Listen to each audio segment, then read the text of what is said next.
যতবার তোমরা তাদের করবে হত্যা, ততবার এই বাংলার জমিনে একটা উজ্জ্বল নক্ষত্র জন্ম নেবে। এক একজন এই বাংলার ন্যায় এবং নীতিভাবে শাসন করার পতাকা উত্তোলন করবেই।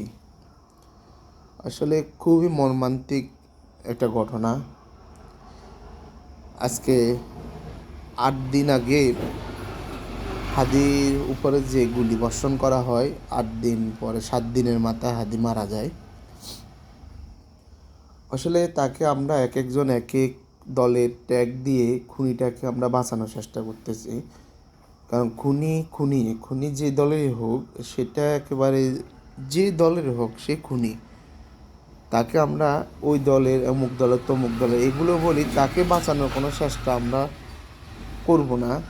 কারণ খুনি আমাদের আশপাশেই ঘুরে। আপনি যদি কাউকে ক্ষতি করতে চান বা ক্ষতি করার চেষ্টা করেন, আপনি তার আশপাশেই সবসময় থাকবেন, তার ছায়ার তলে সবসময় থাকবেন, কীভাবে তার ক্ষতি করা যায়। কথাগুলো উঠলে অনেক কথাই আসে।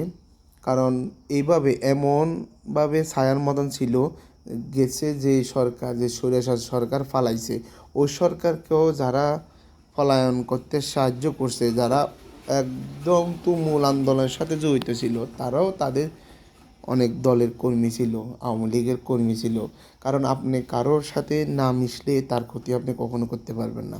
তার ক্ষতি করতে হলে তার সাথে মিশতে হবে। তো হাদির খুনি প্রেমিকাকে, হাদির গুলি করার মোটরসাইকেল বিক্রি করছে মালিককে, আমরা তো তাদেরকে ধরার জন্য আপনাদেরকে বলি না। আমরা আপনাদেরকে বলছি হাদির উপর যারা আক্রমণ করছে তাদেরকে, যারা গুলি ছুঁড়ে হাদিকে আজকে শহীদ করেছে, তাদেরকে আপনারা ধরার জন্য আপনারা ধরতেছেন তার প্রেমিকাকে, ধরতেছেন তার বাড়ির কাজের মেয়েকে, ধরতেছেন মোটরসাইকেলকে। আমরা ওগুলো ধরার জন্য বলি না। আমরা বলি আপনারা খুনিটাকে শনাক্ত করেন। খুনিটাকে, তারা দুইজন না, আমার মনে হয় এটার ভিতরে একটা নীল নকশা আছে। দুইজন একটা মানুষকে আক্রমণ করা নাই, তাদের সাথে আরও অনেকেই জড়িত ছিল। আপনারা কেউ মির্জা আব্বাসের কথা বলতেছেন যে ঢাকা 8 আসন থেকে নির্বাচন করবে, এই জন্য হাদির উপর আক্রমণ হয়েছে। আমার মনে হয় ওইটাও ভুল। কারণ 8 আসন থেকে শুধু মির্জা আব্বাস নির্বাচন করবে না, ওখানে প্রার্থী ছিল 3 জন, একদম গর্জিয়াসলি দলে 3 জন প্রার্থী ছিল।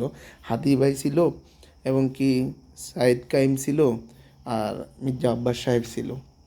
তো মির্জা আব্বাসকে আপনারা কেন দোষারোপ করতেছেন? এখানে তো অন্যান্য প্রার্থীও তাকে গুম করতে পারে, তাকে হত্যা করতে পারে। আঙ্গুল কারোর দিকে তুলবেন না। আইনশৃঙ্খলা বাহিনী অভিজ্ঞতা দিয়ে তারা তদন্ত করে দেখুক কে খুন করেছে তাকে। আমরা হাদির হত্যার দৃষ্টান্তমূলক শাস্তি কামনা করি। আসলে খুনি কোনো দলের হয় না। খুনিকে আপনারা অন্য দলের ট্যাগ দিয়ে বাঁচানোর চেষ্টা করবেন না। দোয়া করেন আল্লাহ যেন হাদি ভাইকে বেহেশত নসিব করে, তার গুনাহগুলো সব মাফ করে তাকে জান্নাতুল ফেরদাউস দান করে। আমিন।